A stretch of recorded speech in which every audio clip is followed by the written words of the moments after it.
my husband Ted, and I will soon be celebrating our 10th wedding anniversary. Despite our struggles to conceive a child, Ted has always encouraged me by saying, "Because we don't have children, we can enjoy various things together. Let's have fun together." When our days off coincide, we like to go on hot spring trips as we both enjoy traveling. Even though we didn't have children, we enjoyed our married life. I believed that our days of happiness would last forever, until that day.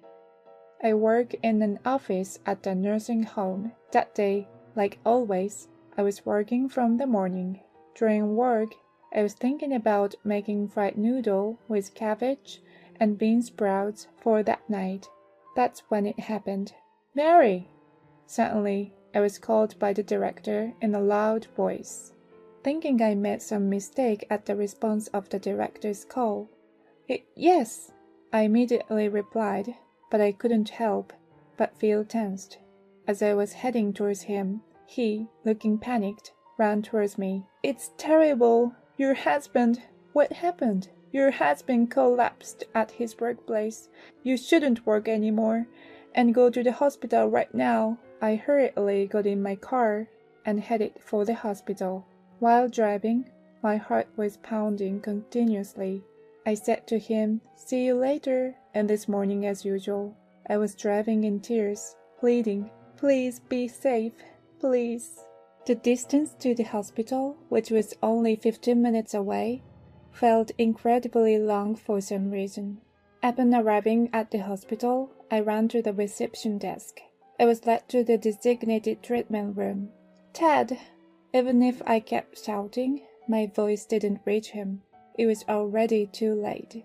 In the silent treatment room, only the sound of the equipment echoed. Looking at the faces of the doctors and nurses, I could tell what had happened. The doctor came to me and said, "You're his wife, aren't you?" "I'm sorry, but your husband's condition is..." Upon hearing this, I fell to the floor crying. The cause of death was reported to be a myocardial infarction. There might have been more explanations, but I couldn't hear anything else. The thought of never seeing my husband again, and never being able to say, "See you later." We promised to be together forever, but he is gone before me. This might be a dream, trying to escape from reality. I was convinced that he must be playing a prank on me. That's what I thought, and then I collapsed. When I woke up, I was in the hospital room, and my worried parents were by my side. "Mary, are you all right?" My mom gently held my hand. "Why am I in the hospital?" "That's right. I heard my husband had collapsed. Where is he?" While my consciousness was still hazy, I tracked back the memories before I collapsed and cried. My mother held me, tears in her eyes. I was crying out loud. I wonder how much time has passed. I just kept crying and thought I had to accept the reality. He is not coming back. He passed away. I have to properly send him off for the last time. Otherwise, I won't be able to face him. I bit my lip and vowed not to cry anymore. My in-laws took care of the funeral arrangements. My mother-in-law was as worn out as I was, and it seemed like my father-in-law took care of most things. God is so unreasonable to take him away so suddenly. My friends who came to offer incense said that with tears. "Mary, cry when you need to." They encouraged me. There are people who cared for me and said kind words, but all I could reply was, "Thank you for your concern." I wanted to cry without worrying about being seen, but I held back, telling myself that now was not the time. As a wife and the chief mourner, I thought I should properly greet my husband's friends and coworkers, and I had decided to properly say my last goodbye to him. So I made a promise to myself not to cry today. As I was greeting the attendees, an unknown woman appeared. She was petite and very beautiful. I thought she must be from my husband's company, so I approached her to say hello. Excuse me, are you a coworker of my husband? Yes, I'm a coworker of your husband. I see. My husband was under your care during his lifetime. She interrupted my greeting and started to talk. Sorry for the interruption, but I have something to tell you. I'm pregnant with his child. I'm already 4 months along. Huh? What do you mean? I was unable to understand what she just said, and I was confused. Seeing my confused look, she continued as follows, laughing with her nose. There's his baby in my belly. Do you understand this situation, Mrs.? I'm sorry, but I don't quite understand what you're saying, I replied, even though I was confused. Are you from my son's company? Thank you for coming today. My father-in-law noticed something strange and came to thank her. Oh, are you Mr. Kawaguchi's father? That's good. I have your son's baby in my belly.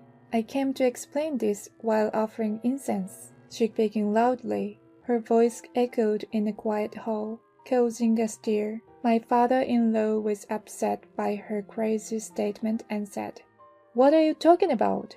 We're in the middle of my son's funeral. There were some people who thought she was talking nonsense. I came because I thought I could meet everyone here. There really is his baby in my belly, so I should have the right to inherit the estate, right?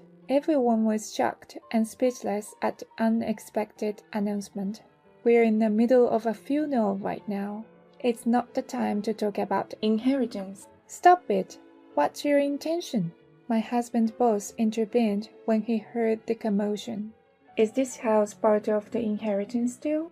After all, my unborn baby also has a right to inherit. She continued to talk without remorse. Even when she was told to stop by the boss, she kept making a fuss. Finally, she said something we didn't expect.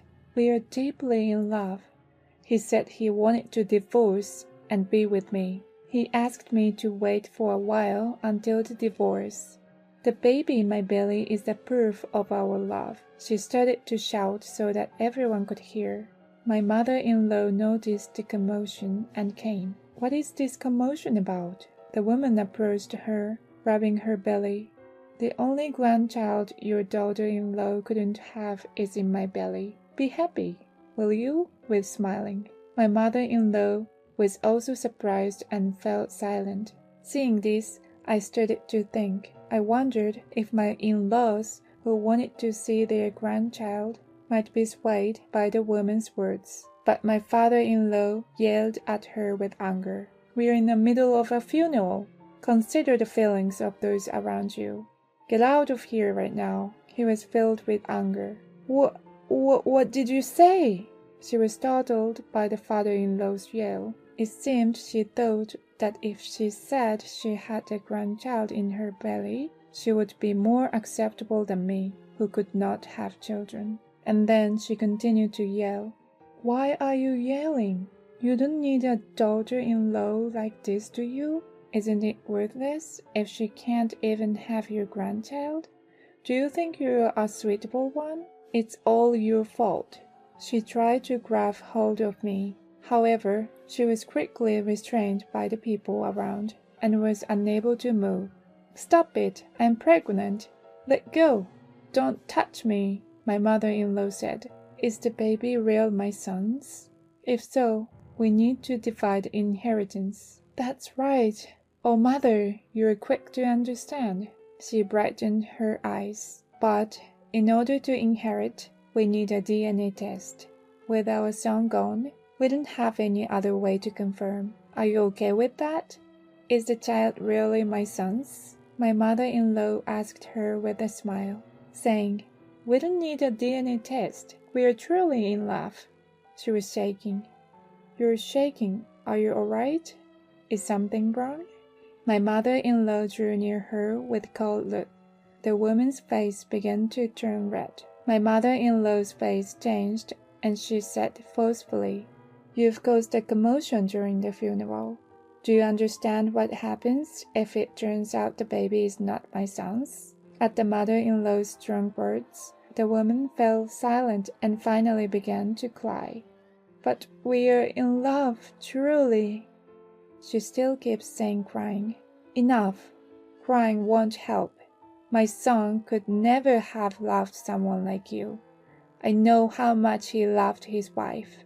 While hugging my shoulders, my mother-in-law rejected the woman's words. She continued, "She's your subordinate, right? We want to send our son off properly.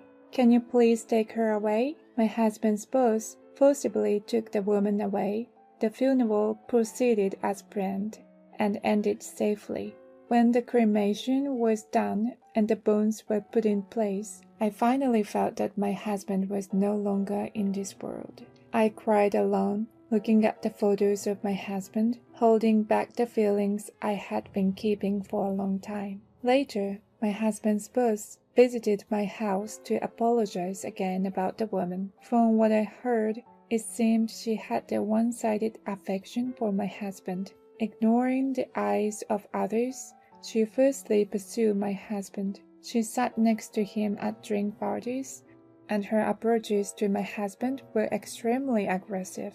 However, my husband never responded to her. There seems to have been warnings to her from his boss and others, but she didn't listen, and everyone eventually gave up. The boss bowed his head and apologized for the company not being able to manage the employee. I told him that the company doesn't need to apologize, and that it's all the woman's fault. I also told him that I filed a claim for damages against her for defamation. I emphasized that it is an unforgivable act to defile my last farewell with my husband. It seemed that the boss understood my feelings, and after that, we talked about my memories with my husband.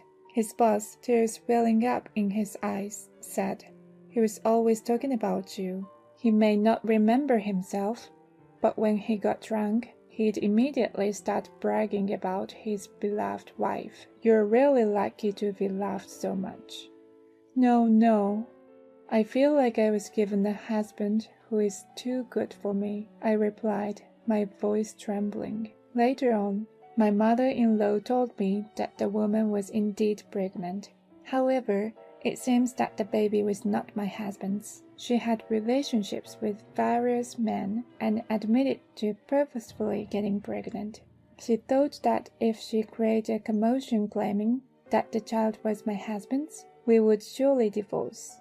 So apparently she was saying she had wanted to take revenge on my husband and me, who never gave her any attention. And she didn't even know who the real father of the baby in her belly was. Her actions became known in the company, and she ended up having to resign. As a result of her own action, she became jobless and was then sued by me for damages. But I thought that was her just deserts. After the boss left, my mother-in-law spoke to me. Actually, there was one time when we said we wanted our grandchild that was mad at us. He told us never to mention it to you, Mary. He even said he'd break off ties with us if we did. Even if he couldn't have a child, if he had you, that was enough for him. My in-laws understood from their conversation with Ted that even if they didn't have a child, if they were happy, that was enough. She continued to talk. At that time, I really felt he loved you. That's why she could firmly say he was not cheating at that moment. I really love you. You're like a real daughter to me. So, because you're still young, I want you to remarry and be happy. But I shook my head with a smile. I have only one husband, now and forever. She burst into tears. I hugged her and cried with her. It's been several years since then, but I continue to think about my husband. Even now, there are times when I can't understand why he left me alone in this world. I often feel there is no point in living in a world without my husband, but I have to go on living. My husband was an only child, so I'm sure my in-laws are lonely because he's gone. I've decided in my heart that I want to take care of them in place of my husband. Today's my in-laws' 14th wedding anniversary. I prepared a cake for them as a surprise and presented it to them. I also gave them a trip as a gift, hoping they would enjoy spending time together. They are very pleased, and again I expressed my gratitude to them for giving birth to my husband.